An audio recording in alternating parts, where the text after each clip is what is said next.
저는 문정우입니다. 한진그룹 한성병원 재단 이사로 일하고 있죠. 시작 전 구독, 좋아요, 알림 설정 꼭 부탁드립니다. 서울 강남 본사 32층 제 사무실 창밖으로는 남산타워가 보입니다. 많은 사람들이 부러워하는 자리겠죠. 하지만 저는 알고 있습니다. 이 유리벽 사무실이 감옥이라는 걸요. 매일 밤 똑같은 시간에 잠에서 깹니다. 오후 3시 14분. 정확히 그 시각이면 어김없이 눈이 떠져요. 침대 옆 서랍 깊숙한 곳에 숨겨둔 낡은 손목시계 때문입니다. 그 시계의 알람은 꺼져 있는데도 제 몸이 기억하고 있어요.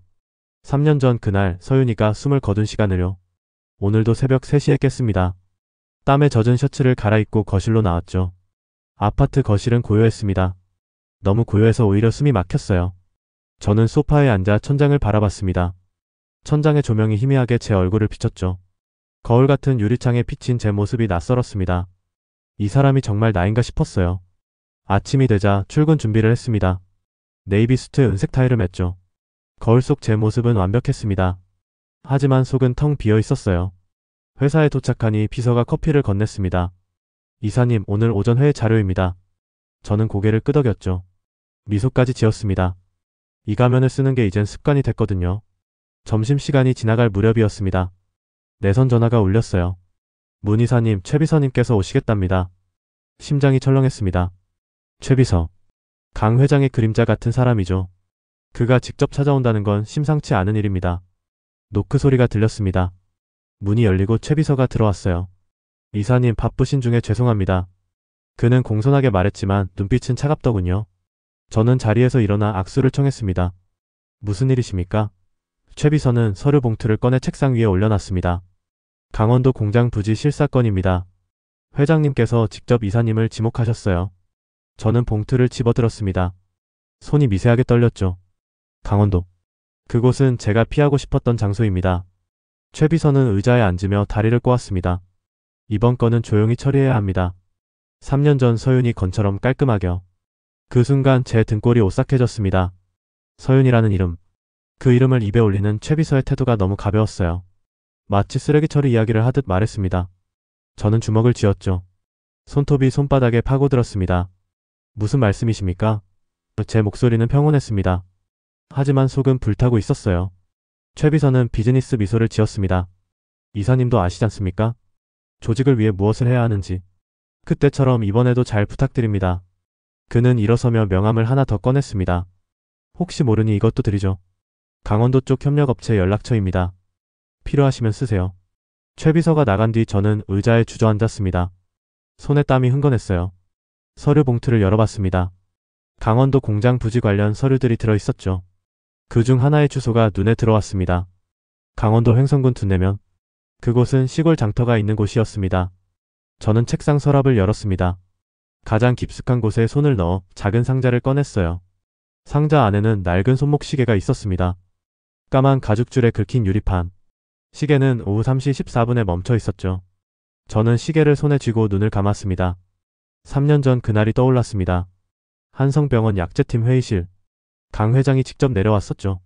문 팀장, 이번 임상시험 프로토콜에 문제가 있네. 배치 번호를 조정해야겠어. 저는 고개를 들었습니다. 회장님, 그건 규정 위반입니다. 강 회장은 차갑게 웃었어요. 문 팀장, 자네 부모님 요양원비 누가 대주는지 아나? 그날 저는 고개를 숙였습니다. 부끄럽지만 인정할 수밖에 없어요. 저는 돈 때문에 굴복했습니다. 부모님의 병원비와 제 미래를 저울질했고 결국 조직의 논리를 택했죠. 서윤이라는 아이의 목숨보다 제 안위가 더 중요했던 겁니다. 그날 밤 저는 약재 창고에 혼자 남았습니다. 배치 번호가 적힌 라벨을 바꿔 붙였어요. 손이 떨렸습니다. 하지만 멈추지 않았죠. 그렇게 조작된 약이 서윤이에게 투여됐습니다. 한 달 뒤 서윤이는 사망했어요. 의료사고로 처리됐습니다. 저는 시계를 다시 서랍에 넣었습니다. 하지만 이번엔 완전히 닫지 못했어요. 강원도. 그곳에는 이수진이 있습니다. 서윤이의 어머니죠. 3년 전 소송을 준비하다가 패소한 뒤 시골로 내려갔다는 소식을 들었습니다. 장터에서 한약방을 운영한다고 했어요. 창밖으로 해가 기울고 있었습니다. 남산타워에 불이 켜지기 시작했죠. 저는 자리에서 일어나 유리창에 손을 댔습니다. 차가운 유리가 손바닥을 식혀줬어요. 이수진. 그 이름을 떠올리니 가슴이 먹먹해졌습니다. 사실 저는 3년 전 한 가지 일을 더 했습니다. 조직을 배신한 거죠. 배치번호 조작 목록 초안을 익명으로 복사해서 이수진에게 보냈어요. 하지만 그것만으론 부족했습니다. 결정적인 증거가 없었거든요. 법원은 한진그룹에 손을 들어줬고 이수진은 모든 걸 잃었습니다. 저는 지금도 그날 밤을 기억합니다. 익명 우편물을 붙이던 순간을요. 비가 내리는 우체통 앞에서 한참을 서 있었죠. 이게 속죄가 될까? 아니, 이건 비겁한 자기 변명에 불과하다는 걸 알았습니다. 하지만 용기가 없었어요. 제 얼굴을 드러내고 증언할 용기가요. 이제 최 비서가 강원도 일을 제게 맡겼습니다. 이건 우연이 아니에요. 조직은 저를 시험하고 있습니다. 이수진을 다시 만나게 하면서 제 충성심을 확인하려는 거죠. 아니면 제가 배신자라는 걸 이미 눈치챘을 수도 있습니다. 밤이 깊어갔습니다. 저는 퇴근하지 않고 사무실에 남아 있었어요. 컴퓨터 화면만 밝게 빛났습니다. 강원도 공장 부지 자료를 들여다봤죠. 하지만 제 머릿속엔 다른 생각뿐이었습니다.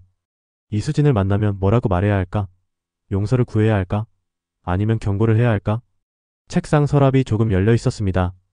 그 틈 사이로 시계의 가죽줄이 보였어요. 저는 서랍을 완전히 열고 시계를 다시 꺼냈습니다. 멈춰있는 초침을 바라봤죠. 3년째 멈춰있는 이 시간처럼 제 삶도 멈춰 있습니다. 저는 유리벽으로 둘러싸인 이 사무실에 갇힌 사형수나 다름없어요. 언젠가 이 죄값을 치러야 한다는 걸 압니다. 하지만 두렵습니다. 모든 걸 잃게 될 테니까요. 지위도 돈도 명예도. 그리고 어쩌면 목숨까지도요.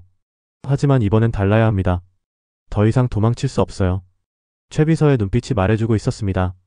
이번이 마지막 기회라고요. 제가 선택해야 합니다. 조직의 개로 남을 것인가 아니면 인간으로 돌아갈 것인가. 저는 시계를 주머니에 넣었습니다. 그리고 컴퓨터를 껐어요.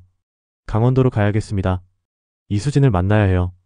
3년 전 제가 저지른 죄를 직접 마주해야 합니다. 그게 두렵지만 이대로는 살 수 없습니다. 사무실 문을 잠그고 나오는데 복도가 너무 길게 느껴졌습니다. 엘리베이터 안에서 거울에 비친 제 얼굴을 봤어요. 여전히 완벽한 가면을 쓰고 있었습니다. 하지만 눈빛만은 감출 수 없었죠. 그 안에는 죄책감과 두려움, 그리고 작은 희망이 뒤섞여 있었습니다. 밖으로 나오니 서울의 밤하늘이 보였습니다. 별은 하나도 보이지 않았어요. 도시의 불빛이 너무 밝아서 별들이 숨어버린 거죠. 저도 그렇습니다.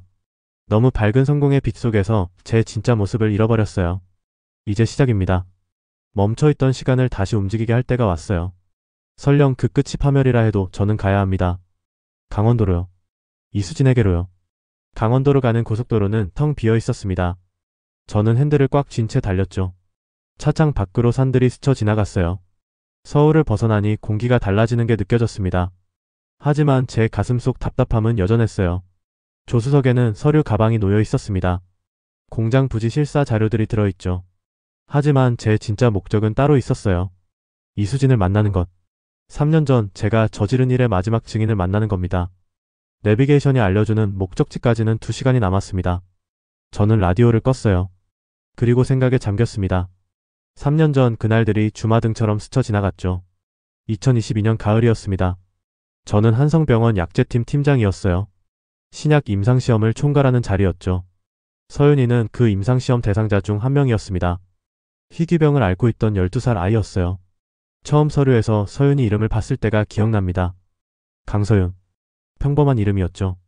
하지만 그 이름 뒤에 붙은 보호자란에 적힌 이수진이라는 이름이 묘하게 마음에 걸렸어요. 왜 그랬는지는 지금도 모르겠습니다. 임상시험은 순조롭게 진행되고 있었습니다. 그러다 3개월째 되던 날 강 회장이 직접 약제팀으로 내려왔어요. 문 팀장, 잠깐 따로 이야기 좀 하지. 저는 회장실로 따라갔습니다. 불안한 예감이 들었죠. 회장실 소파에 앉자마자 강 회장이 말했습니다. 이번 임상시험 프로토콜에 문제가 생겼네. 원래 배치 번호로 가면 부작용 위험이 너무 크다고 연구팀에서 보고가 왔어. 저는 고개를 들었습니다. 그럼 시험을 중단해야 하는 거 아닙니까? 강 회장은 차를 한 모금 마셨습니다. 중단? 이미 투자금이 수백억 들어간 프로젝트를 중단하라고? 문 팀장, 자네 정신 제대로 박혀있나? 저는 입을 다물었어요. 회장의 눈빛이 날카로웠습니다. 배치 번호를 조정하면 돼. 이미 폐기 처리된 걸로 장부에 올리고 실제로는 안전한 배치 약물을 쓰는 거야. 간단하지 않나? 저는 손에 땀이 났습니다. 회장님, 그건 명백한 규정 위반입니다. 식약처에 걸리면. 강 회장이 웃었습니다. 차갑겨. 문 팀장. 자네 부모님 요양원비 누가 대주는지 아나? 자네 동생 대학 등록금은? 자네가 이 자리에 오르기까지 회사가 얼마나 투자했는지 생각해봤나?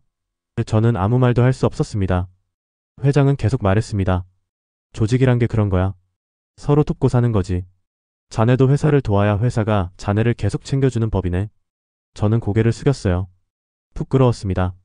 하지만 거부할 수 없었죠. 그날 밤 저는 약재 창고로 내려갔습니다. 형광등 불빛 아래에서 배치 번호가 적힌 라벨들을 꺼냈어요. 손이 떨렸습니다. 하지만 멈출 수 없었죠. 이미 선택을 한 거니까요. 라벨을 바꿔 붙이는 동안 온몸에 식은땀이 흘렀습니다. 이게 누군가의 생명과 직결된다는 걸 알았어요. 하지만 저는 제 가족을 먼저 생각했습니다.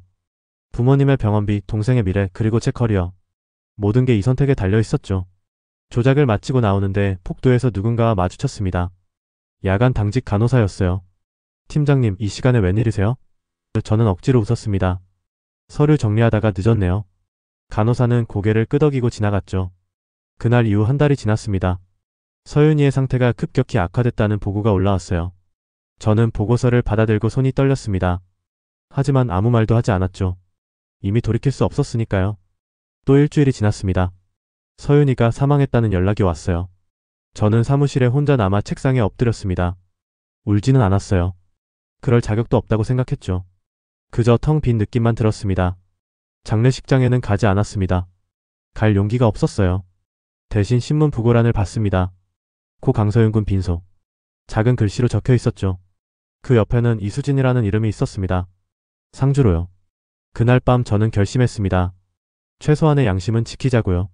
배치번호 조작 목록 초안을 몰래 복사했어요. 그리고 익명으로 이수진에게 보냈습니다.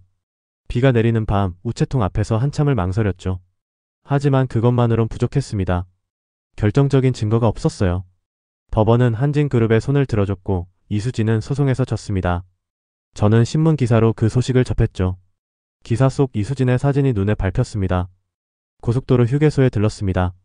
커피를 한 잔 뽑아 들고 밖으로 나왔어요. 산 너머로 해가 뜨고 있었습니다. 아침 공기가 차가웠죠. 저는 커피를 한 모금 마셨습니다. 쓴맛이 입안에 퍼졌어요. 다시 차에 올라 출발했습니다. 이제 1시간만 더 가면 됩니다. 강원도 횡성군 둔내면 그곳에 이수진이 있어요. 3년 만에 마주하게 될 그 사람 앞에서 저는 무슨 말을 해야 할까요? 공장 부지 실사팀과의 만남은 오전 10시였습니다. 저는 일부러 1시간 일찍 도착했어요. 그리고 실사팀에게 연락했습니다. 먼저 현장 한 바퀴 돌아보고 오겠습니다. 11시쯤 합류하죠. 동행을 떼어낸 뒤 저는 차를 몰아 장터 쪽으로 향했습니다. 내비게이션에 둔내 장터를 검색했어요. 그곳에 이수진의 한약방이 있다고 들었습니다. 심장이 빠르게 뛰었죠. 좁은 시골길을 지나 장터에 도착했습니다. 오전 9시 장터는 조용했어요. 몇몇 상인들이 가게 문을 열고 있었습니다. 저는 천천히 걸으며 한약방을 찾았죠. 화연당 한약방. 낡은 간판이 눈에 들어왔습니다. 저는 그 앞에 멈춰섰어요. 손이 떨렸습니다. 문을 열어야 할까요? 아니면 그냥 돌아가야 할까요? 주머니 속 손목시계를 만졌습니다. 멈춰있는 그 시계가 제게 말하는 것 같았어요. 더 이상 도망치지 말라고요. 이제 마주해야 한다고요. 저는 심호흡을 했습니다. 그리고 한약방 문을 밀었어요. 종소리가 맑게 울렸습니다. 안에서 누군가의 발소리가 들렸죠. 제 심장은 터질 듯 뛰었습니다. 이제 시작입니다. 3년 전 제가 외면했던 진실과 마주할 시간이에요. 이수진을 만나면 모든 게 달라질 겁니다. 제 삶은 무너질 수도 있죠. 하지만 이대로는 살 수 없습니다. 더 이상은요. 종소리가 울리자 안쪽에서 발소리가 들렸습니다. 저는 문 앞에 굳어 있었어요. 비가 내리기 시작했습니다. 빗방울이 한약방 처마 끝에서 똑똑 떨어지는 소리가 들렸죠. 어서 오세요. 어린 여자아이가 나타났습니다. 10살쯤 되어 보였어요. 큰 눈망울로 저를 올려다봤습니다. 순간 제 심장이 덜컥 내려앉았어요. 이 아이가 누구인지 직감했습니다. 안녕하세요. 저는 억지로 미소를 지었습니다. 목소리가 떨렸죠. 아이는 고개를 갸우뚱했어요. 약 지으러 오셨어요? 저는 대답하기도 전에 안쪽에서 들려오는 목소리에 얼어붙었습니다. 하리나 누구니? 여자의 목소리였어요. 낮고 차분했지만 어딘가 지쳐있는 목소리였습니다. 발소리가 가까워지더니 문 뒤에서 한 여자가 나타났죠. 이수진이었습니다. 3년 만에 보는 얼굴이었어요. 신문 사진에서 봤던 것보다 훨씬 야위어 있었습니다. 얼굴에는 깊은 피로가 서려 있었죠. 하지만 눈빛만은 여전히 날카로웠어요. 그녀가 저를 보자마자 표정이 굳었습니다. 손에 들고 있던 약재 봉지가 바닥에 떨어졌어요. 당신이 그녀의 목소리는 떨렸습니다. 분노인지 놀람인지 알 수 없는 감정이 담겨 있었죠. 저는 입을 열었습니다. 이수진 씨. 그 순간 그녀가 앞으로 다가왔어요. 빠른 걸음이었습니다. 저는 본능적으로 한 발짝 물러섰죠. 여긴 제 일터입니다. 돌아가요. 그녀의 목소리는 차갑게 식어 있었어요. 할인이라 불린 아이가 불안한 표로 어머니를 쳐다봤습니다. 엄마? 수진은 아이의 어깨를 감싸며 말했습니다. 할인아, 안쪽 방에 가 있어.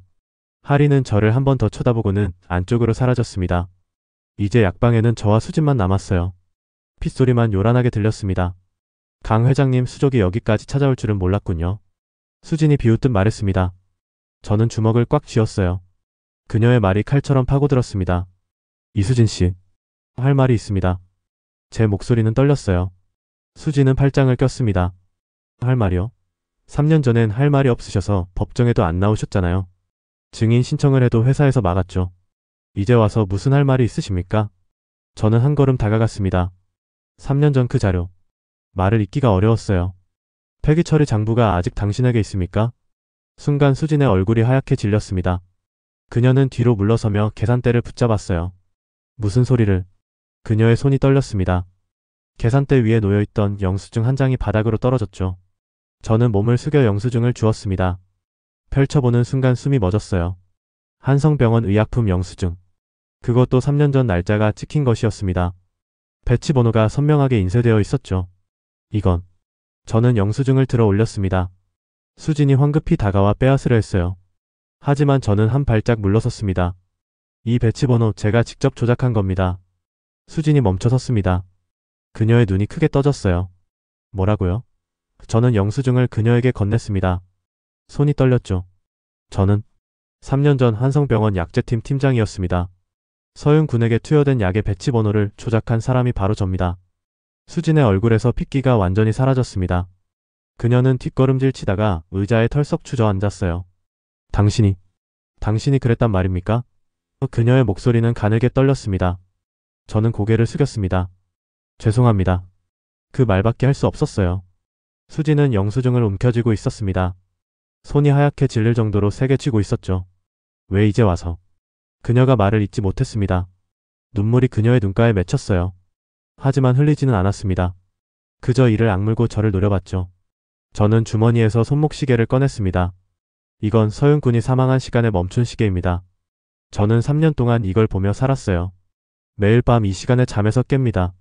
시계를 그녀에게 보여줬습니다. 수진이 시계를 보더니 고개를 돌렸습니다. 그게 뭐가 중요합니까? 당신의 죄책감이 제 아들을 되살립니까? 당신의 불면증이 지난 3년을 되돌립니까? 그녀의 목소리에 분노가 섞여 있었어요. 밖에서 빗소리가 더 거세졌습니다. 천둥 소리가 멀리서 들렸죠. 저는 계산대에 손을 짚었습니다. 이수진 씨. 저는 당신에게 증거를 보낸 사람입니다. 3년 전 익명으로 배치번호 조작 목록을 우편으로 보냈죠. 수진의 눈이 흔들렸습니다. 뭐라고요? 저는 계속 말했습니다. 하지만 그것만으론 부족했습니다. 제가 비겁했어요. 얼굴을 드러내고 증언할 용기가 없었습니다. 결과적으로 당신은 소송에서 졌고. 입 닥치세요. 수진이 소리쳤습니다. 그녀의 목소리에 금이 갔어요. 당신이 보낸 그 자료 때문에 저는 희망을 가졌습니다. 싸울 수 있다고 믿었어요. 하지만 결국 아무것도 아니었잖아요. 법정은 한진그룹에 손을 들어줬고 저는 모든 걸 잃었습니다. 저는 아무 말도 할 수 없었습니다. 그녀의 말이 맞았으니까요. 수지는 일어서서 창밖을 바라봤습니다. 서윤이는 제 전부였어요.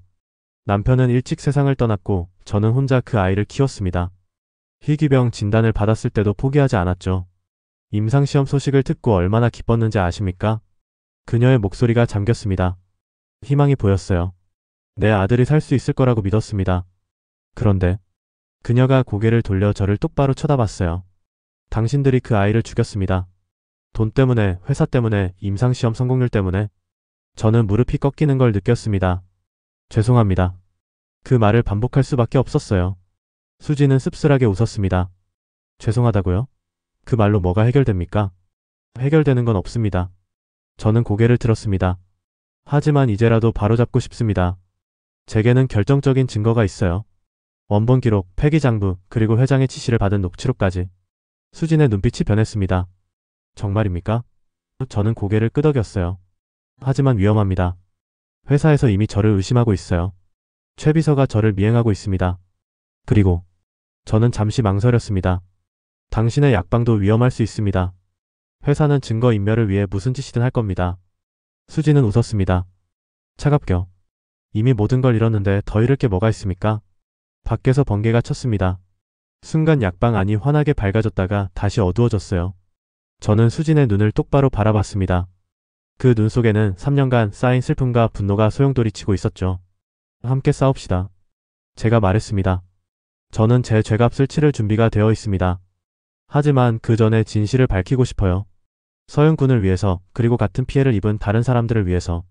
수지는 한참 동안 저를 바라봤습니다. 그녀의 눈에서 여러 감정이 교차했어요. 미움, 분노, 그리고 어쩌면 작은 희망도요. 믿을 수 없습니다. 그녀가 말했습니다. 하지만 선택의 여지가 없네요. 저는 고개를 끄덕였습니다. 수지는 영수증을 다시 집어들었어요. 이 증거들을 모두 가지고 있습니까? 일부는 회사 금고에 있습니다. 빼내야 해요. 제가 대답했습니다. 수진이 날카롭게 물었습니다. 언제 빼낼 수 있죠? 저는 시계를 봤어요. 이틀 안에 가능합니다. 하지만 조심해야 합니다. 안쪽에서 할인의 목소리가 들렸습니다. 엄마? 수지는 황급히 눈물을 닦았어요. 그리고 저를 돌아봤습니다. 가세요. 연락할 방법을 남기고. 저는 명함을 꺼내 건넸습니다. 뒷면에 개인 번호를 적었죠. 약방문을 나서는데 수진이 말했습니다. 문정우 씨. 저는 뒤를 돌아봤어요.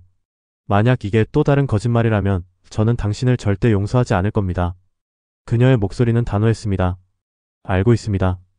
저는 고개를 숙이고 밖으로 나왔습니다. 핏속을 걸어 차로 돌아왔어요. 온몸이 젖었지만 신경 쓰이지 않았습니다. 차 안에 앉아 핸들을 붙잡았습니다. 손이 떨렸어요. 하지만 이번엔 두려움 때문이 아니었습니다.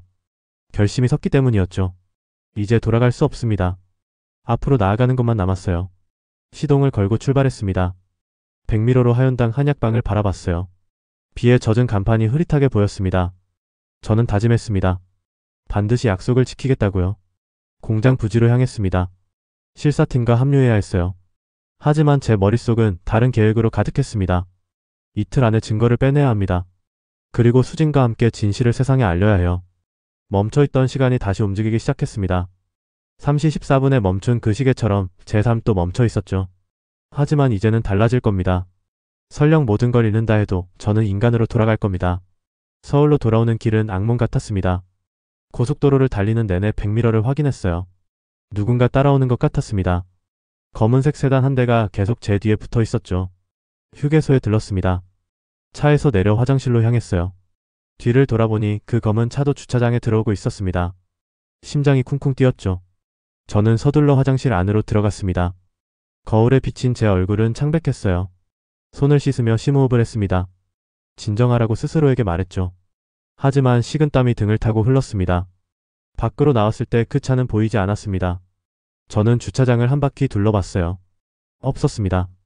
제가 너무 예민해진 걸까요? 하지만 불안감은 가시지 않았습니다. 서울에 도착한 건 저녁 6시였습니다. 회사로 직행했어요. 사무실에 들어서자 비서가 다가왔습니다. 이사님, 최 비서님께서 찾으셨습니다. 지금 바로 오시라고 하셨어요. 심장이 철렁 내려앉았습니다. 지금? 비서가 고개를 끄덕였어요. 네, 급하신가 봅니다. 저는 서류 가방을 책상에 내려놓았습니다. 그리고 최 비서 사무실로 향했죠. 폭도를 걷는 동안 온갖 생각이 머릿속을 스쳤습니다. 혹시 들킨 걸까? 약방에 간 걸 알고 있을까? 손에 땀이 났어요. 노크를 하고 들어갔습니다. 어서 오세요, 문 이사님. 최 비서가 웃으며 말했습니다. 하지만 그 웃음은 차가웠어요. 앉으시죠. 저는 소파에 앉았습니다. 최 비서는 차를 따라 건넸어요. 강원도 출장은 어떠셨습니까? 최 비서가 물었습니다. 저는 차를 한 모금 마셨어요. 순조로웠습니다. 공장 부지는 문제 없을 것 같습니다. 최 비서가 고개를 끄덕였습니다. 그런데 말입니다. 최 비서가 몸을 앞으로 기울였어요. 이사님께서 장터 쪽에도 들르셨다면서요? 순간 숨이 멎었습니다. 역시 미행당했던 거였어요. 예, 잠깐 둘러봤습니다. 저는 최대한 태연하게 대답했습니다. 최 비서는 미소를 지었어요. 장터에 무슨 볼일이 있으셨습니까? 혹시 약방에 들르신 건 아니고요? 제 손이 떨렸습니다. 하지만 티 내지 않으려 애썼어요. 약방이요? 무슨 말씀이십니까? 최 비서가 파일 하나를 꺼내 책상 위에 올렸습니다. 화연당 한약방. 주인은 이수진. 3년 전 서윤이 사건의 유족이죠. 저는 파일을 내려다봤습니다. 약방 사진과 이수진의 신상 정보가 담겨 있었어요. 최 비서가 계속 말했습니다.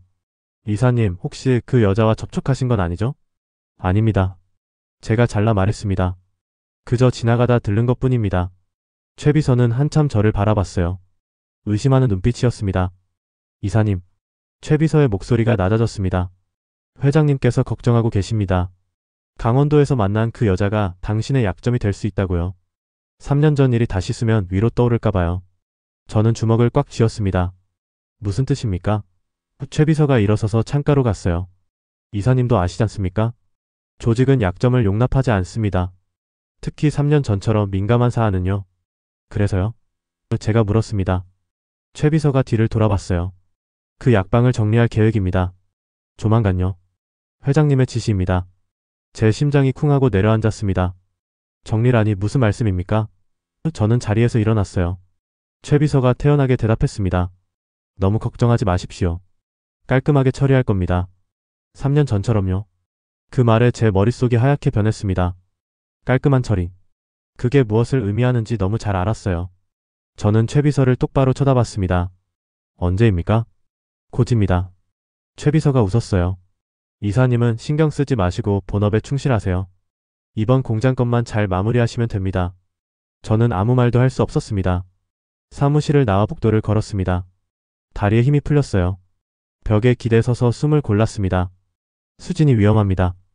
당장 연락해야 해요. 제 사무실로 돌아왔습니다. 문을 잠그고 휴대폰을 꺼냈어요. 하지만 전화를 걸지 못했습니다.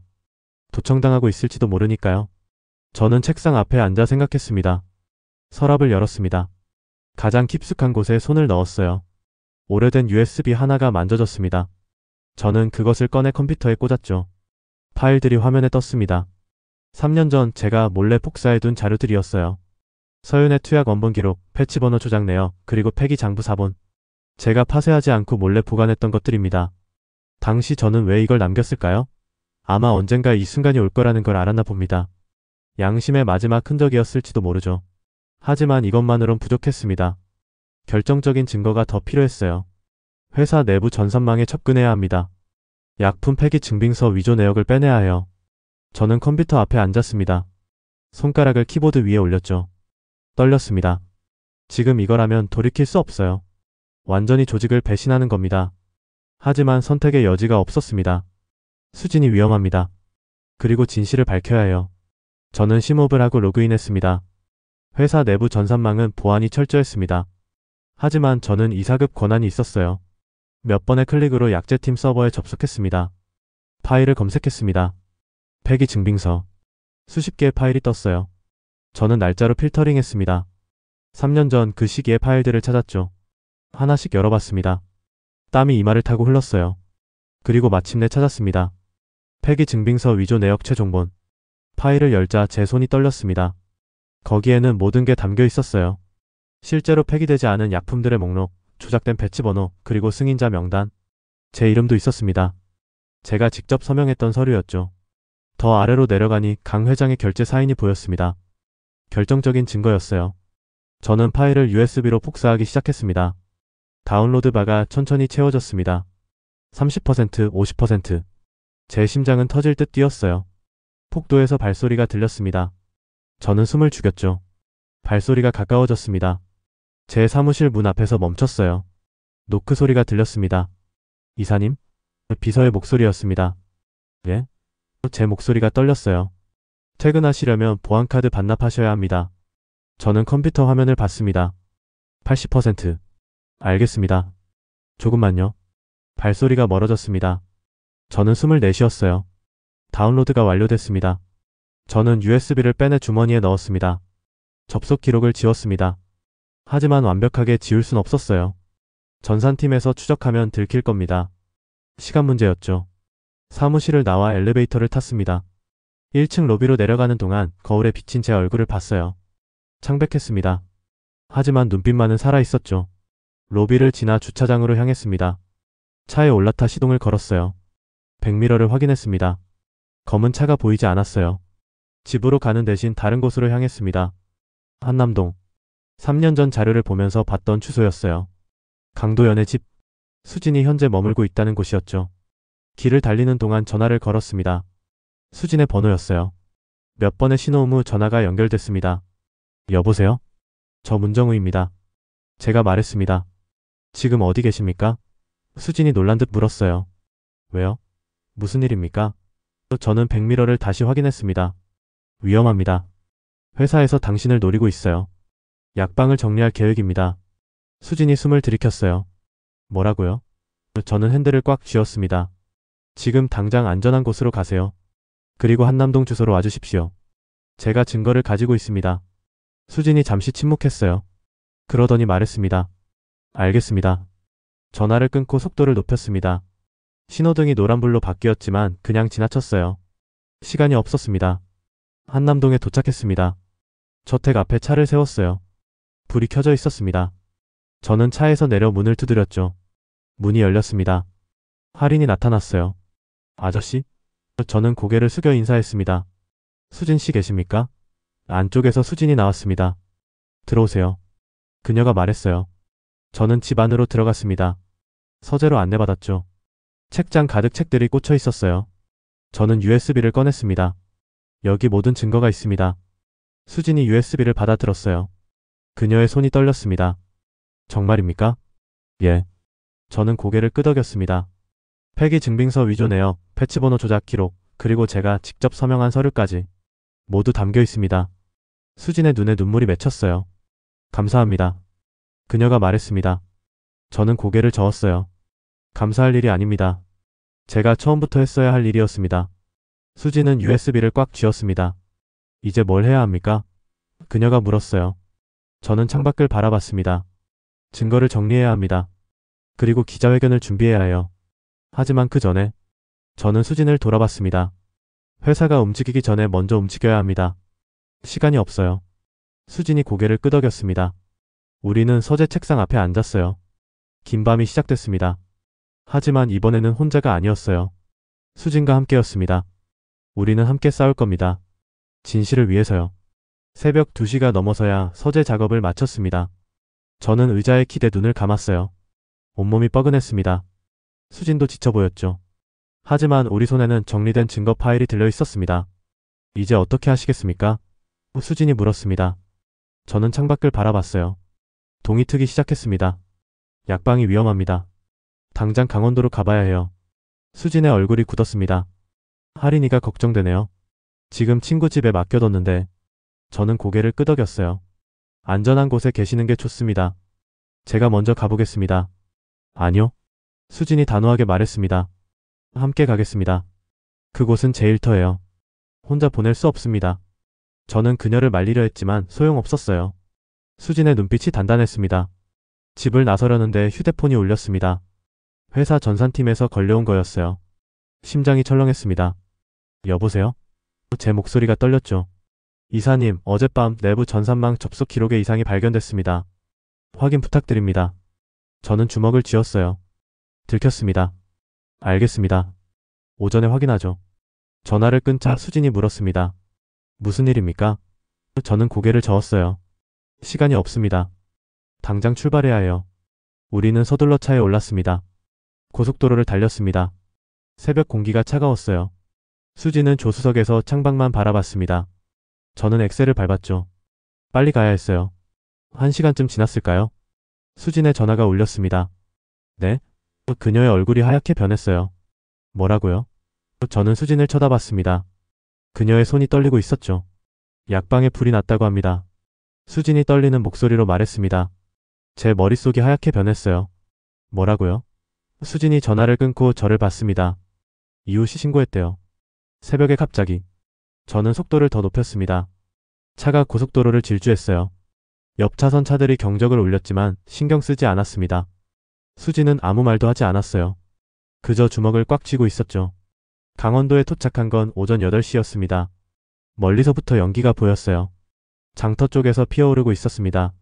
제 심장이 쿵쾅거렸죠. 약방 앞에 도착했습니다. 소방차 2대가 서 있었어요.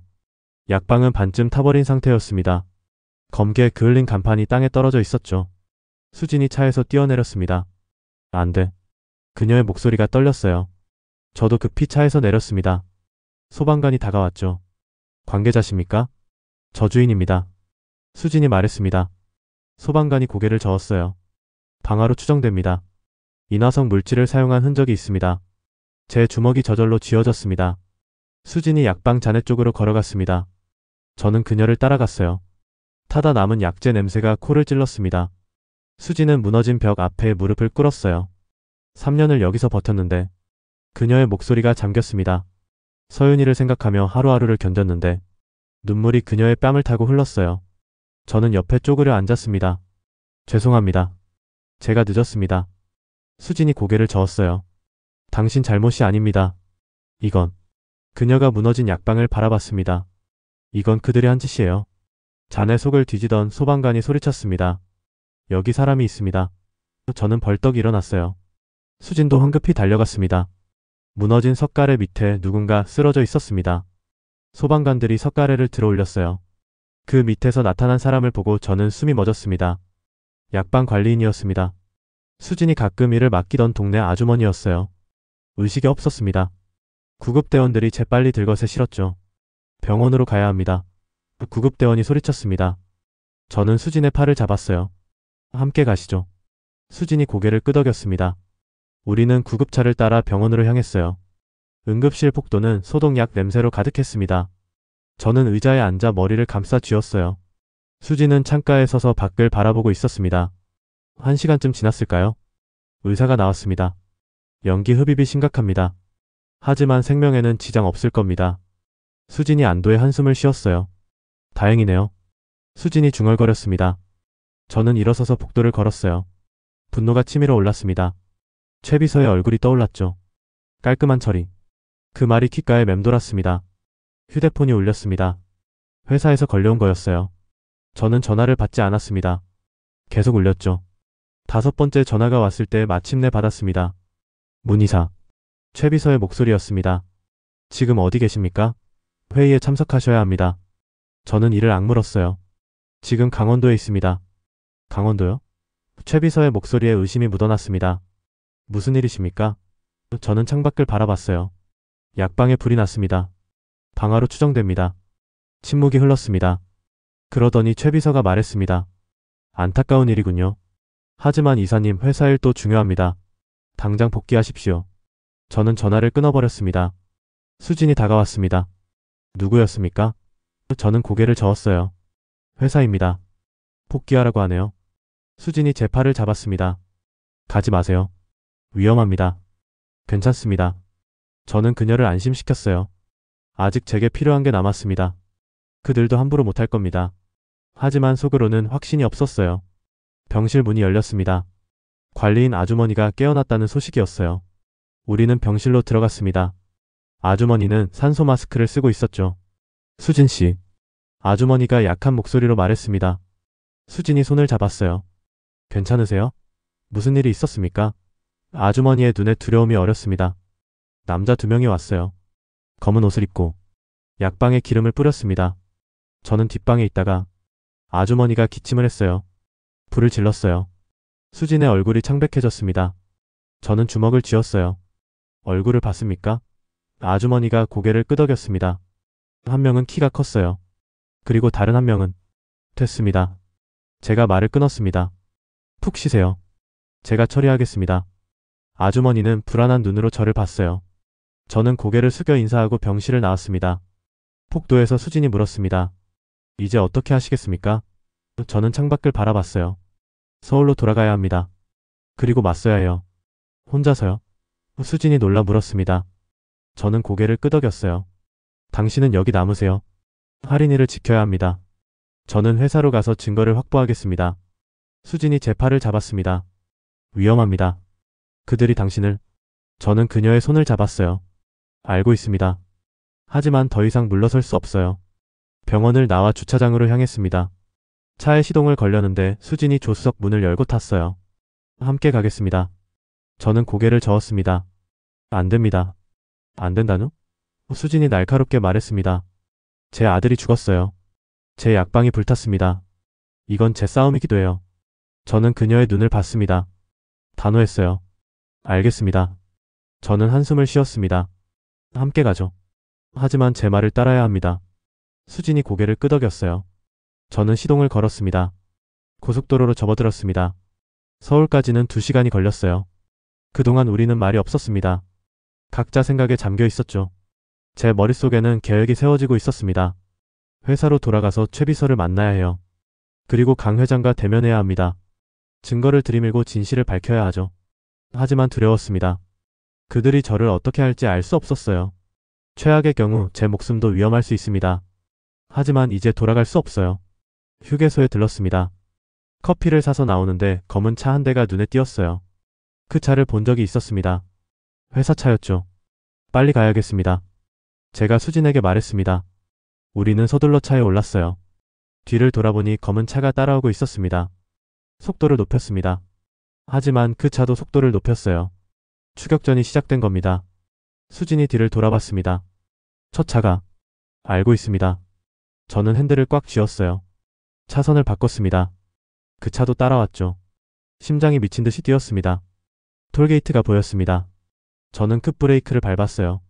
차가 옆으로 미끄러졌습니다. 그리고 재빨리 빠져나가는 차로로 진입했죠. 검은 차는 그대로 직진했습니다. 우리는 그들을 따돌렸어요. 수진이 안도의 한숨을 쉬었습니다. 다행이네요. 저는 다른 길로 빠졌습니다. 우회해서 서울로 들어가기로 했어요. 시간은 더 걸리지만 안전했습니다. 해가 중천에 떠올랐죠. 오후 2시 한남동 저택에 도착했습니다. 수진이 먼저 내렸어요. 여기서 기다리세요. 제가 회사에 다녀오겠습니다. 수진이 고개를 저었습니다. 안 됩니다. 함께 가야 해요. 저는 그녀의 어깨를 잡았습니다. 당신이 가면 위험합니다. 여기 할인이가 있어요. 지켜야 합니다. 수진의 눈에 눈물이 맺혔습니다. 약속하세요. 그녀가 말했습니다. 꼭 돌아온다고. 저는 고개를 끄덕였어요. 약속합니다. 하지만 속으로는 확신할 수 없었습니다. 차를 돌려 회사로 향했습니다. 주머니 속 USB를 만졌어요. 이 작은 장치에 모든 증거가 담겨 있습니다. 이것만 있으면 진실을 밝힐 수 있어요. 회사 주차장에 도착했습니다. 차에서 내려 본관을 올려다봤어요. 32층 높이의 건물이 저를 내려다보고 있었습니다. 마지막 싸움이 시작되는 겁니다. 엘리베이터를 탔습니다. 32층 버튼을 눌렀어요. 천천히 올라갔습니다. 제 심장도 함께 뛰었죠. 문이 열렸습니다. 최 비서가 복도에 서 있었어요. 어서 오십시오, 문 이사님. 그가 웃으며 말했습니다. 회장님께서 기다리고 계십니다. 저는 고개를 끄덕였습니다. 그리고 걸어갔어요. 마지막 전쟁터로요. 문 앞에 섰습니다. 저는 심호흡을 했어요. 손에 쥔 USB가 땀으로 축축해졌습니다. 노크를 했죠. 들어오게. 강 회장의 목소리가 들렸습니다. 문을 열고 들어갔습니다. 회장실은 넓고 호화로웠어요. 창밖으로 서울 시내가 한눈에 보였습니다. 강 회장은 책상에 앉아 서류를 보고 있었죠. 앉게. 강 회장이 손짓했습니다. 저는 소파에 앉았어요. 최 비서가 옆에 섰습니다. 저를 감시하듯 노려보고 있었죠. 문 이사. 강 회장이 서류를 내려놓으며 말했습니다. 강원도 출장은 어땠나? 저는 담담하게 대답했어요. 공장 부지는 문제 없습니다. 하지만 강 회장의 눈빛이 날카로워졌습니다. 저는 주머니에서 USB를 꺼냈어요. 하지만 다른 문제가 있습니다. 회장실 안이 조용해졌습니다. 이게 뭔가? 강 회장이 물었습니다. 저는 USB를 책상 위에 올려놓았어요. 3년 전 서윤이 사건의 모든 증거입니다. 폐기 증빙서 위조 내역, 패치번호 조작 기록, 그리고 회장님의 승인 사인까지요. 최 비서가 앞으로 나섰습니다. 문 이사님 무슨 짓입니까? 저는 그를 쳐다봤어요. 짓이 아닙니다. 진실을 밝히는 겁니다. 강 회장이 웃었습니다. 차갑겨. 문 이사. 자네 정신이 나갔나? 그게 진짜 증거라고 생각하나? 저는 고개를 끄덕였습니다. 예, 진짜입니다. 제가 직접 회사 전산망에서 빼냈으니까요. 전산망을? 최 비서가 놀라 물었습니다. 강 회장은 의자에 기대 저를 바라봤어요. 자네 지금 조직을 배신하는 건가? 배신이 아닙니다. 저는 일어섰습니다. 속죄입니다. 3년 전 저는 회장님의 명령을 따랐습니다. 서윤이라는 아이의 목숨을 희생시켰죠. 하지만 더 이상은 못합니다. 강 회장의 표정이 굳었습니다. 문 이사. 자네가 이 자리에 오기까지 누가 도와줬나? 자네 부모 요양원비는 누가 댔나? 동생 대학 등록금은? 저는 주먹을 쥐었어요. 알고 있습니다. 제 목소리가 떨렸습니다. 하지만 그게 사람 목숨보다 중요합니까? 12살 아이가 죽었어요. 우리가 죽인 겁니다. 우리? 강 회장이 비웃었습니다. 문 이사, 착각하지 말게. 자네가 죽인 거야. 자네가 배치 번호를 조작했고 자네가 서명했네. 증거는 다 자네 손을 거쳤어. 제 심장이 철렁 내려앉았습니다. 맞는 말이었어요. 모든 증거에는 제 이름이 있었습니다. 최 비서가 말했습니다. 이사님, 지금이라도 늦지 않았습니다. USB를 넘기시고 조용히 넘어갑시다. 저는 고개를 저었습니다. 안 됩니다. 이미 폭사본을 만들었어요. 이수진 씨에게 전달했습니다. 강 회장의 얼굴이 일그러졌어요. 이수진? 강 회장이 자리에서 일어났습니다. 그 여자를 만났단 말인가? 저는 고개를 끄덕였어요. 예, 만났습니다. 그리고 함께 싸우기로 했습니다. 최 비서가 다가왔습니다. 이사님, 마지막으로 묻겠습니다. 정말 회사를 배신하시겠습니까? 저는 그를 똑바로 쳐다봤어요. 배신이 아니라 말했잖습니까? 인간으로 돌아가는 겁니다. 강 회장이 책상을 쳤습니다. 쾅 하는 소리가 방 안에 울렸어요. 문 이사, 자네가 뭘 안다고 그래? 자네의 천안 출신을 누가 감춰줬나? 자네 아버지가 사채업자였다는 걸 이사회가 알면 어떻게 되겠나? 제 온몸이 굳었습니다. 출신. 그것이 제 가장 큰 약점이었어요. 아버지는 젊었을 때 사채업을 했습니다. 불법은 아니었지만 떳떳한 일도 아니었죠.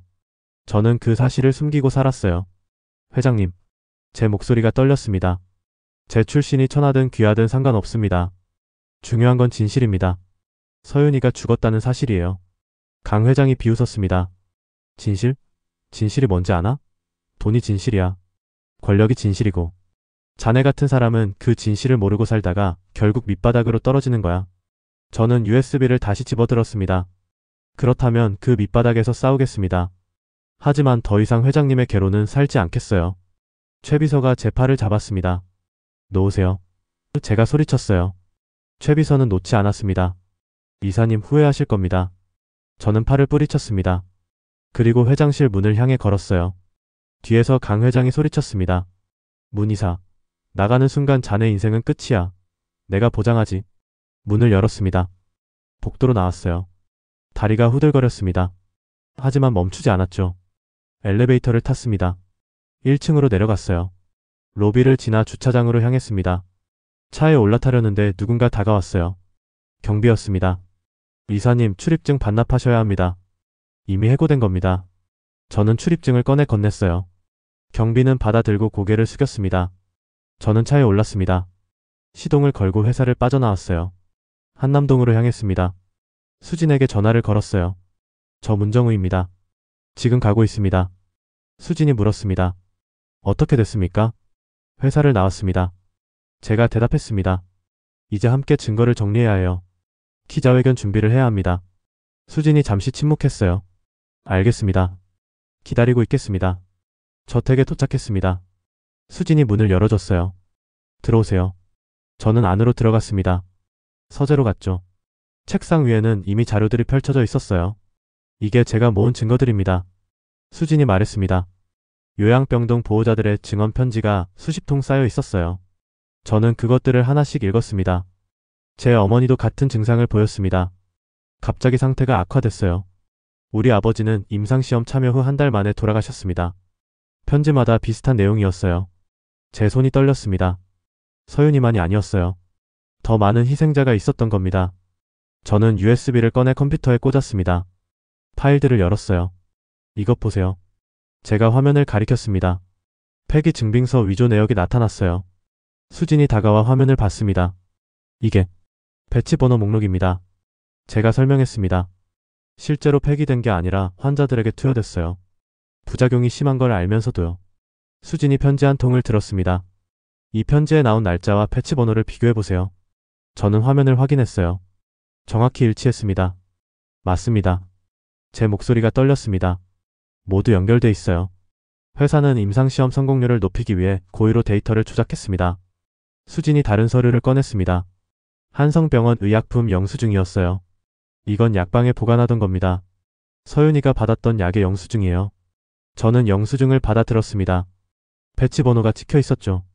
USB 파일의 번호와 대조했습니다. 똑같았어요. 이거예요. 제가 소리쳤습니다. 결정적인 증거입니다. 이 영수증과 위조 내역이 일치해요. 서윤이에게 투여된 약이 폐기됐어야 할 배치였다는 걸 증명합니다. 수진의 눈에 눈물이 맺혔습니다. 드디어 그녀의 목소리가 잠겼어요. 드디어 증명할 수 있게 됐군요. 제 아들이 억울하게 죽었다는 걸. 저는 자리에서 일어났습니다. 서재를 걸어다니며 생각했어요. 하지만 아직 부족합니다. 제 증언만으로는 회사가 발뺌할 수 있어요. 그럼 어떻게 해야 합니까? 수진이 물었습니다. 저는 창밖을 바라봤어요. 제가 직접 서명한 서류를 찾아야 합니다. 회사 금고에 원본이 있을 거예요. 지금은 못 들어가지 않습니까? 수진이 말했습니다. 저는 고개를 끄덕였어요. 출입증을 반납했으니까요. 하지만 다른 방법이 있습니다. 저는 휴대폰을 꺼냈습니다. 전화를 걸었어요. 약재팀 후배에게였습니다. 여보세요, 김대리. 상대방이 놀란 듯 말했습니다. 이사님? 무슨 일이십니까? 부탁이 있네. 제가 말했습니다. 금고에서 서류 하나를 빼내줄 수 있나? 3년 전 폐기 서류 원본 말일세. 침묵이 흘렀어요. 이사님. 김대리의 목소리가 떨렸습니다. 그건 불가능합니다. 금고는 회장님만 열 수 있어요. 저는 한숨을 쉬었습니다. 알겠네. 고맙네. 전화를 끊었습니다. 수진이 물었어요. 어떻게 됐습니까? 저는 고개를 저었습니다. 금고는 회장만 열 수 있답니다. 수진이 책상에 앉았습니다. 그럼 이 증거들로만 싸워야 하는군요. 저는 고개를 끄덕였어요. 충분합니다. USB 파일과 증언 그리고 영수증. 이것만으로도 의혹을 제기할 수 있어요. 하지만 법적으로는? 수진이 불안하게 물었습니다. 저는 그녀의 손을 잡았어요. 제가 증인이 될 겁니다. 당시 팀장이었던 제가 직접 조작을 인정하는 거죠. 수진의 눈이 흔들렸습니다. 그럼 당신은? 저는 웃었습니다. 씁쓸하게요. 감옥에 갈 겁니다. 최소 몇 년은요. 하지만 괜찮습니다. 제가 치러야 할 대가니까요. 문정우 씨. 수진이 제 손을 꽉 쥐었습니다. 고맙습니다. 정말로요. 저는 고개를 저었어요. 고마울 일이 아닙니다. 당연한 일을 하는 것뿐이에요. 우리는 다시 자료 정리에 몰두했습니다. 시간이 흘렀어요. 밤이 깊어갔습니다. 할인이 서재 문을 열고 들여다봤어요. 엄마 배고파요. 할인이 말했습니다. 수진이 미안한 표정을 지었어요. 미안해 할인아. 금방 가마. 할인은 저를 쳐다봤습니다. 아저씨는 착한 사람이에요? 할인이 물었습니다. 저는 답하기 어려웠어요. 수진이 대신 말했습니다. 응, 착한 사람이야. 엄마를 도와주고 계셔. 할인이 고개를 끄덕이고 나갔습니다. 저는 가슴이 먹먹해졌어요. 착한 사람. 저는 착한 사람이 아니었습니다. 죄인이었죠. 죄송합니다. 제가 수진에게 말했습니다.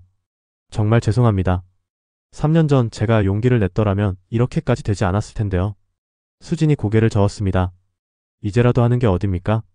늦지 않았어요. 그녀의 눈빛이 단단해졌습니다. 함께 끝까지 싸웁시다. 저는 고개를 끄덕였습니다. 책상 위에 서류들을 정리했어요. 편지들, 영수증, USB 파일. 모두 서윤이와 다른 희생자들의 억울함이 담긴 것들이었습니다. 내일 기자회견을 하죠. 제가 말했습니다. 더 이상 미룰 수 없습니다. 회사가 움직이기 전에 먼저 세상에 알려야 해요. 수진이 동의했습니다. 어디서 하시겠습니까? 저는 생각했어요. 한진그룹 본사 로비가 좋겠습니다. 그들의 본거지에서 진실을 밝히는 거죠. 위험하지 않을까요? 수진이 걱정스럽게 물었습니다. 저는 웃었어요. 이미 위험한 건 마찬가지입니다. 당당하게 맞서야 해요. 밤이 깊었습니다. 우리는 서재에서 잠들었어요. 소파에 누워 눈을 감았지만 잠은 오지 않았습니다. 내일이면 모든 게 결판날 겁니다. 주머니 속 손목시계를 꺼냈습니다. 여전히 3시 14분에 멈춰 있었어요. 저는 시계를 쓰다듬었습니다. 서윤아, 미안하다. 늦었지만 이제라도 바로잡을게. 창밖으로 새벽이 밝아오고 있었습니다. 새로운 날이 시작되는 거예요. 진실을 밝힐 날이었습니다. 저는 일어나 창가에 섰습니다. 서울의 불빛들이 하나둘 꺼져가고 있었죠. 수진도 잠에서 깼습니다. 아침이네요. 그녀가 말했습니다. 저는 고개를 끄덕였어요. 준비합시다. 오늘이 마지막 날입니다. 우리는 함께 새로운 하루를 맞이했습니다. 진실을 위한 싸움의 날을요. 아침 8시 저는 정장을 차려입었습니다. 거울 앞에 섰어요. 낯익은 얼굴이었지만 어딘가 달라 보였습니다. 가면이 벗겨지고 있었죠. 준비되셨습니까? 수진이 물었습니다. 저는 고개를 끄덕였어요. 예, 갑시다. 우리는 서류 가방을 챙겨 집을 나섰습니다. 하리는 이웃집에 맡겼어요. 차를 몰아 한진그룹 본사로 향했습니다. 출근 시간이라 도로가 막혔어요. 저는 핸들을 쥔 채 앞만 바라봤습니다. 수진은 옆에서 조용히 앉아 있었죠. 무섭지 않으십니까? 수진이 물었습니다. 저는 잠시 생각했어요. 무섭습니다. 하지만 후회는 없어요. 수진이 제 손을 잡았습니다. 고맙습니다. 본사에 도착했습니다. 주차장에 차를 세웠어요. 멀리서 본사 건물이 보였습니다. 32층짜리 유리 건물이 아침 햇살을 받아 반짝였죠. 저기가 제가 일했던 곳입니다. 제가 말했습니다. 3년 동안 저 안에서 살았어요. 하지만 이제는 돌아갈 수 없습니다. 수진이 건물을 올려다봤습니다. 로비로 들어갔습니다. 경비가 저를 알아봤어요. 이사님? 저는 고개를 숙여 인사했습니다. 출입증은 반납했지만 잠깐 볼 일이 있어서요. 경비는 난처한 표정을 지었습니다. 하지만 규정상 저는 손을 들어 막았어요. 오래 있지 않겠습니다. 로비에서 기자회견만 하고 나가겠어요. 기자회견이요? 경비가 놀라 물었습니다. 이미 로비에는 사람들이 모이기 시작했어요. 제가 미리 연락해둔 기자들이었습니다. 수진과 함께 로비 중앙으로 걸어갔습니다. 사람들의 시선이 집중됐어요. 휴대폰 카메라가 저를 향했습니다. 저는 심호흡을 했죠. 안녕하십니까? 제가 말을 시작했습니다. 저는 전 한성병원 재단 이사 문정우입니다. 오늘 이 자리에 선 이유는 3년 전 감춰진 진실을 밝히기 위함입니다. 엘리베이터 문이 열렸습니다. 최 비서가 나타났어요. 그의 얼굴이 굳어 있었습니다. 저는 그를 보고도 말을 계속했어요. 3년 전 한성병원에서 임상시험 중이던 12살 강소윤 군이 사망했습니다. 회사는 의료사고로 처리했죠. 하지만 진실은 달랐습니다. 제 목소리가 떨렸어요. 최 비서가 다가왔습니다. 문 이사님, 지금 무슨 짓입니까? 저는 그를 쳐다봤습니다. 진실을 말하는 겁니다. 더 이상 숨길 수 없어요. 로비에 더 많은 사람들이 모였습니다. 직원들이었어요. 그들은 웅성거리며 저를 봤습니다. 저는 계속 말했죠. 저는 당시 약제팀 팀장으로서 배치번호 조작에 직접 가담했습니다. 강태준 회장의 명령을 받아 폐기됐어야 할 약품을 환자들에게 투여했어요. 로비가 술렁였습니다. 엘리베이터가 또 열렸습니다. 강 회장이 나타났어요. 그의 얼굴은 창백했습니다. 최 비서가 급히 다가가 무언가 속삭였죠. 거짓말입니다. 최 비서가 소리쳤습니다. 이 사람은 회사에서 해고된 배신자입니다. 믿지 마십시오. 하지만 기자들은 제게 마이크를 들이댔어요. 증거가 있습니까? 한 기자가 물었습니다. 저는 서류 가방을 열었어요. USB를 꺼내 들었습니다. 여기 모든 증거가 있습니다. 폐기 증빙서 위조 내역, 패치번호 조작 기록, 그리고 회장의 승인 사인까지요. 수진이 앞으로 나섰습니다.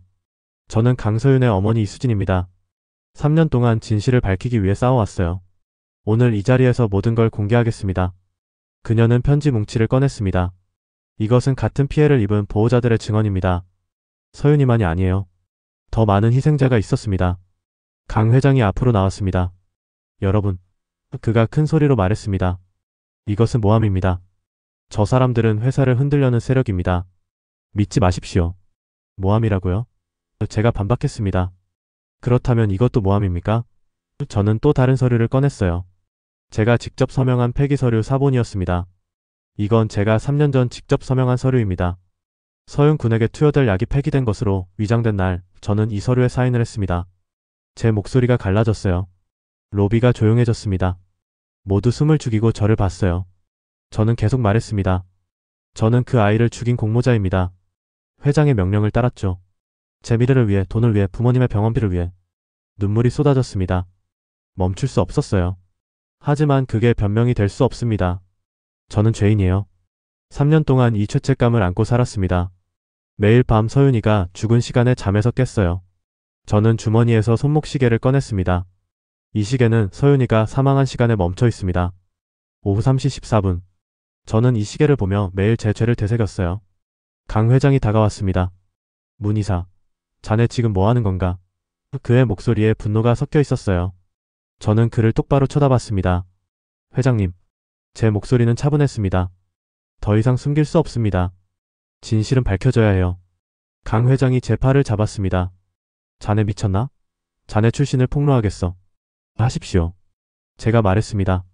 제 아버지가 사채업자였다는 것, 제가 가난한 집안 출신이라는 것 모두 말씀하세요. 하지만 그게 진실을 바꾸지는 못합니다. 강 회장의 얼굴이 붉어졌습니다. 문정우, 자네는 한진의 사람이 되기 위해 얼마나 기어올랐는지 졌나? 자네의 천안 출신과 과거의 약점까지 이사회에 폭로할 수 있네. 로비가 다시 술렁였습니다. 직원들이 웅성거렸어요. 천안 출신. 그 말이 공간에 울렸습니다. 하지만 저는 움츠러들지 않았어요. 회장님, 저는 한 걸음 다가섰습니다. 저는 당신의 회사를 위해 서윤군을 희생시켰던 죄인입니다. 맞습니다. 저는 가난한 집안 출신이에요. 사채업자의 아들이죠. 제 목소리가 커졌습니다. 하지만 그게 뭐가 중요합니까? 출신이 천하면 사람 목숨도 천한 겁니까? 제가 가난하게 태어났다고 죄를 짓는 게 당연합니까? 강 회장이 말문이 막혔습니다. 저는 계속 말했어요. 저는 당신의 명령을 따른 조직의 노예였습니다. 하지만 서윤군의 마지막을 알고 있는 유일한 산증인이기도 해요. 저는 증거 파일을 펼쳤습니다. 여기 있습니다. 회장님의 결제 사인이 찍힌 폐기 증빙서 위조 내역이요. 당신이 직접 승인했던 겁니다. 강 회장이 뒤로 물러섰습니다. 그의 얼굴에서 핏기가 사라졌어요. 최 비서가 다가와 서류를 빼앗으려 했습니다. 하지만 기자들이 이미 사진을 찍고 있었죠. 여러분, 제가 기자들을 향해 말했습니다. 한진그룹은 3년 동안 이 진실을 숨겨왔습니다. 서윤이뿐 아니라 다른 환자들도 희생됐어요. 임상시험 성공률을 높이기 위해 사람들의 목숨을 담보로 잡았습니다. 수진이 증언을 시작했습니다. 제 아들은 희망을 가지고 임상시험에 참여했습니다. 살 수 있다고 믿었어요. 하지만 회사는 그 아이를 실험쥐로 취급했습니다. 그녀의 목소리가 떨렸습니다. 서윤이는 마지막 순간까지 고통스러워했어요. 엄마 아파요. 그 말을 하며 숨을 거뒀습니다. 12살 아이가 왜 그렇게 죽어야 했습니까? 로비에 있던 직원들이 고개를 숙였습니다. 몇몇은 눈물을 닦았어요. 저도 울고 있었습니다. 더 이상 참을 수 없었죠. 죄송합니다. 제가 수진에게 말했습니다. 정말 죄송합니다. 3년 전 제가 용기를 냈더라면 서윤이를 살릴 수 있었을지도 몰라요. 하지만 저는 비겁했습니다. 수진이 제 손을 잡았습니다. 이제라도 하고 계시잖아요. 늦지 않았어요. 저는 고개를 들었습니다. 강 회장을 봤어요.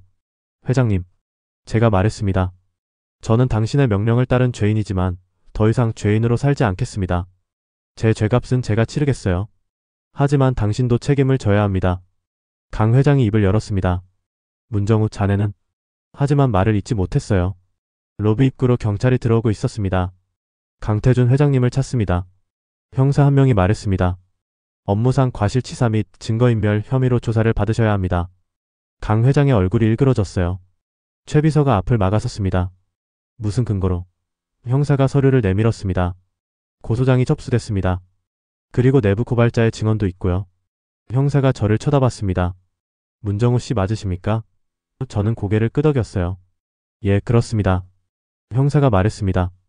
당신도 참고인으로 조사받으셔야 합니다. 알고 있습니다. 저는 담담하게 대답했습니다. 제 죄도 고백하겠습니다. 모두 밝히겠어요. 형사가 고개를 끄덕였습니다. 강 회장이 끌려가면서 저를 노려봤습니다. 문정우, 자네 후회하게 될 거야. 저는 고개를 저었어요. 아닙니다. 후회는 하지 않을 겁니다. 로비가 술렁였습니다. 기자들이 강 회장을 따라가며 사진을 찍었어요. 직원들은 충격에 빠진 표정이었습니다. 수진이 제 옆에 섰습니다. 끝났네요. 그녀가 말했습니다. 저는 고개를 끄덕였어요. 예, 이제 시작입니다. 진짜 책임을 지는 게요. 로비를 나섰습니다. 밖은 밝았어요. 햇살이 따뜻했습니다. 저는 하늘을 올려다봤어요. 구름 한 점 없이 맑았습니다. 문정우 씨. 수진이 불렀습니다. 저는 그녀를 봤어요. 고맙습니다. 정말로요. 3년 동안 혼자 싸웠는데 마지막엔 함께 해주셔서 감사합니다. 저는 손목시계를 꺼냈습니다. 여전히 3시 14분에 멈춰 있었어요. 이제 이 시계도 다시 움직였으면 좋겠습니다. 서윤이도 원할 거예요. 수진이 미소 지었습니다. 눈물 섞인 미소였어요. 그럴 거예요. 서윤이가 지켜보고 있을 겁니다. 저는 시계를 주머니에 넣었습니다. 경찰서를 향했습니다. 조사를 받아야 했어요. 제 죄를 고백해야 했죠. 하지만 두렵지 않았습니다. 오히려 홀가분했어요. 가면을 벗어던진 기분이었습니다. 3년 동안 쓰고 있던 무거운 가면을요.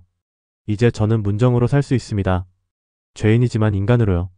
차장 밖으로 서울거리가 지나갔습니다. 사람들이 바쁘게 걸어가고 있었어요.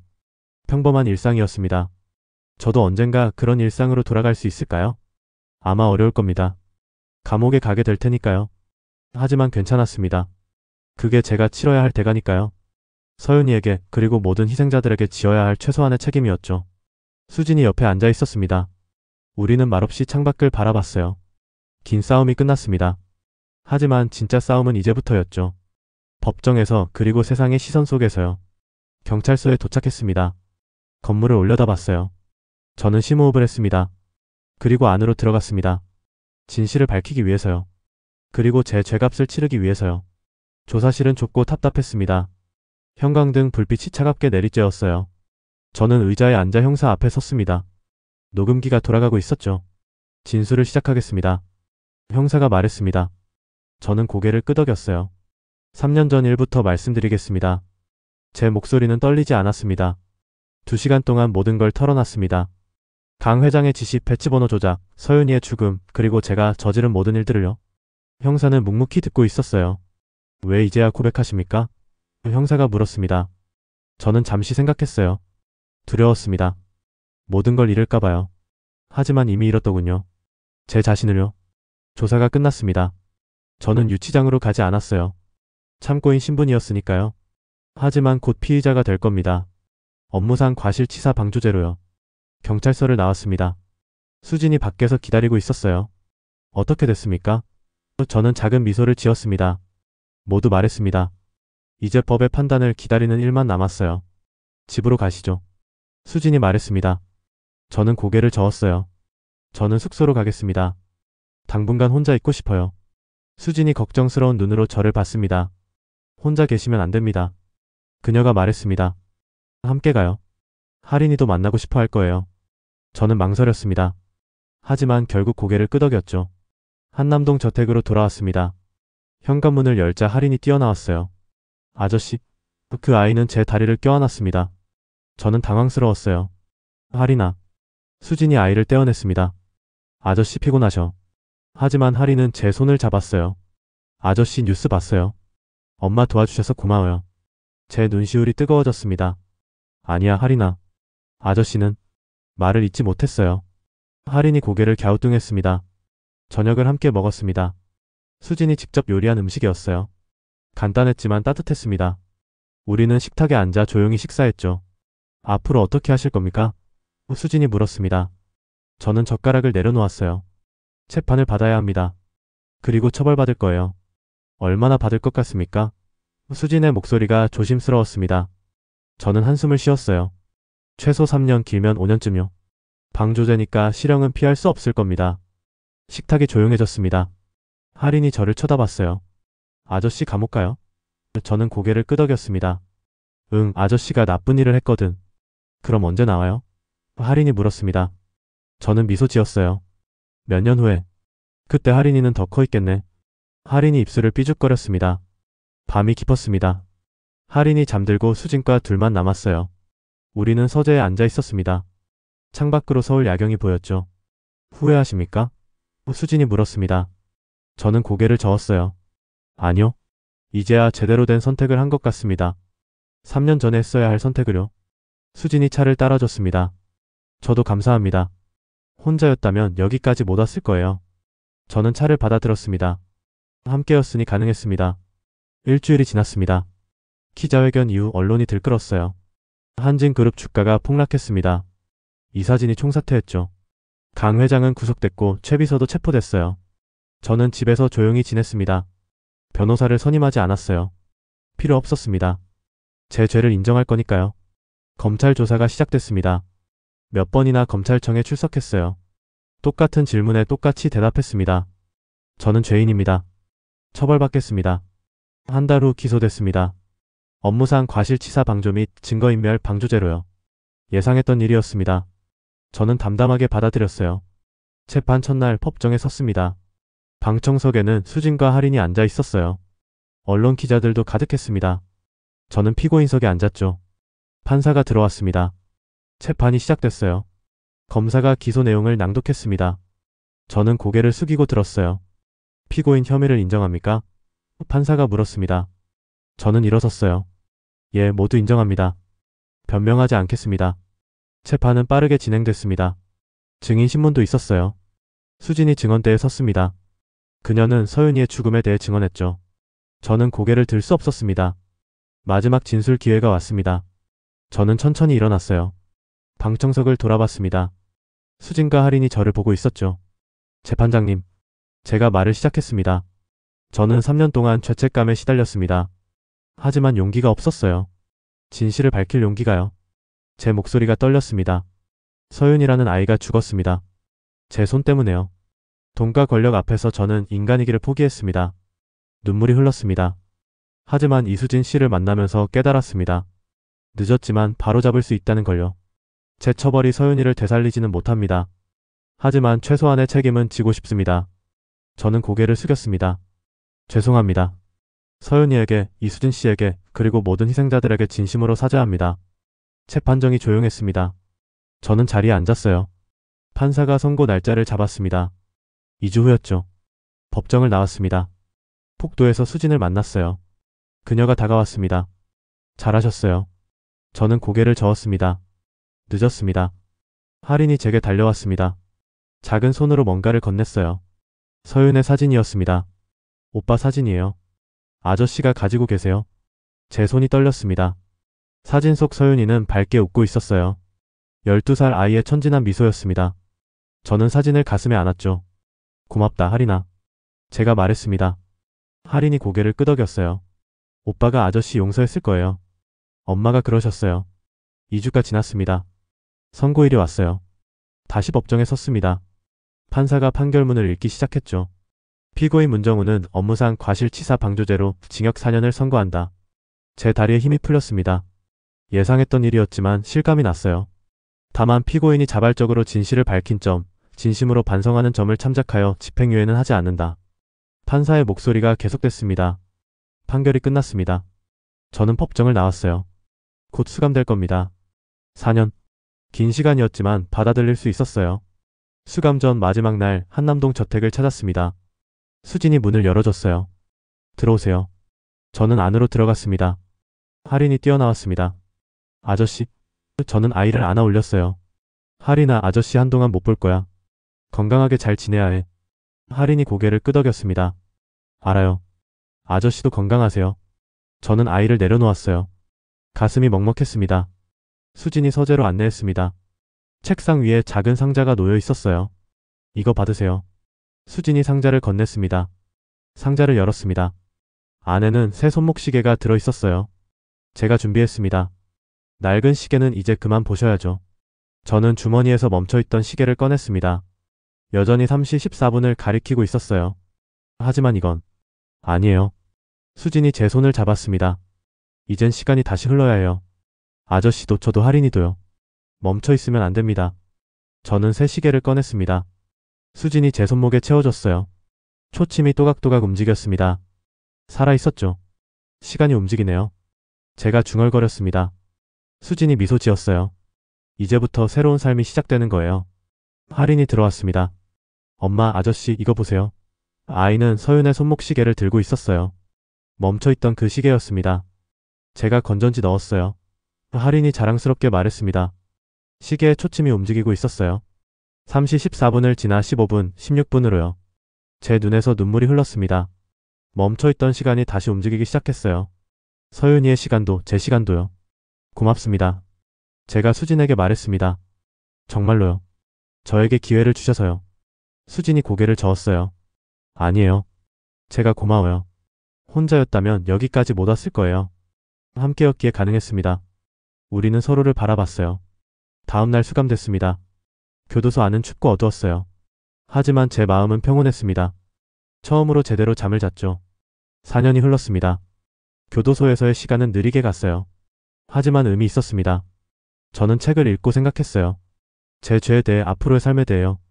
수지는 한 달에 한 번씩 면회를 왔습니다. 할인이도 함께요. 아이는 많이 컸어요. 중학생이 됐습니다. 아저씨, 저 이제 오빠만큼 컸어요.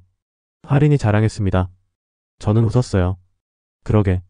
많이 컸구나. 출소일이 다가왔습니다. 마지막 날 밤, 저는 창밖을 바라봤어요. 별이 보였습니다. 교도소에서 본 가장 아름다운 밤하늘이었죠. 출소하던 날 수진과 할인이가 기다리고 있었습니다. 오셨군요. 수진이 말했습니다. 저는 고개를 끄덕였어요. 다녀왔습니다. 이제 뭐 하실 겁니까? 수진이 물었습니다. 저는 하늘을 올려다봤어요. 강원도로 가려고 합니다. 약방을 다시 짓는 걸 도우려고요. 수진이 놀란 표정을 지었습니다. 정말입니까? 저는 고개를 끄덕였어요. 제가 할 수 있는 일이니까요. 약재 전문가였잖아요. 한 달 후 강원도에 내려갔습니다. 장터는 여전했어요. 하연당 한약방 자리에는 새 건물이 올라가고 있었습니다. 저는 일꾼들과 함께 일했어요. 약재를 나르고 선반을 설치하고 간판을 달았습니다. 손에 물집이 잡혔지만 기분이 좋았어요. 개업날 장터에 사람들이 모였습니다. 새로 단장한 하연당 한약방이 문을 열었어요. 수진이 앞치마를 두르고 서 있었습니다. 어서 오세요. 수진이 밝게 말했습니다. 저는 뒤에서 약재를 정리하고 있었어요. 하린이가 계산을 도왔습니다. 아저씨, 이 약 어디 두면 돼요? 하린이가 물었습니다. 저는 선반을 가리켰어요. 저기 왼쪽에 두렴. 일이 끝나고 해질녘 우리는 약방 앞에 섰습니다. 저녁 햇살이 간판을 비췄어요. 하연당 한약방. 새롭게 빛나고 있었습니다. 잘했네요. 수진이 말했습니다. 저는 손목시계를 봤어요. 오후 3시 14분이었습니다. 하지만 이번엔 멈추지 않았죠. 계속 움직였어요. 시간이 흐르고 있습니다. 제가 말했습니다. 수진이 고개를 끄덕였어요. 우리 모두의 시간이요. 하린이가 제 손을 잡았습니다. 아저씨, 오빠도 좋아할 거예요. 저희가 다시 시작하는 거요. 저는 아이의 머리를 쓰다듬었어요. 그래, 하린아. 새로운 시작이야. 저는 하늘을 올려다봤습니다. 구름 사이로 햇살이 쏟아지고 있었어요. 서윤아, 보고 있니? 우리 다시 시작했어. 멈춰있던 시간을 다시 움직이게 했어. 늦었지만 이제라도 제대로 살아갈게. 장터에서 종소리가 울렸습니다. 하연당 한약방의 문이 열렸어요. 손님들이 들어오기 시작했습니다. 저는 미소 지으며 일을 시작했죠. 새로운 하루가 시작됐습니다. 속죄의 날들이 계속될 거예요. 하지만 이젠 두렵지 않았습니다. 제 시간이 다시 흐르고 있으니까요. 손목시계의 초침이 또각또각 움직였습니다. 3시 14분을 지나 15분, 16분으로요. 멈췄던 시간이 다시 살아났습니다. 우리 모두의 시간이요. 그렇게 우리는 새로운 삶을 살아가기 시작했습니다. 과거의 아픔을 안고 하지만 미래를 향해 걸어가면서요. 함께요.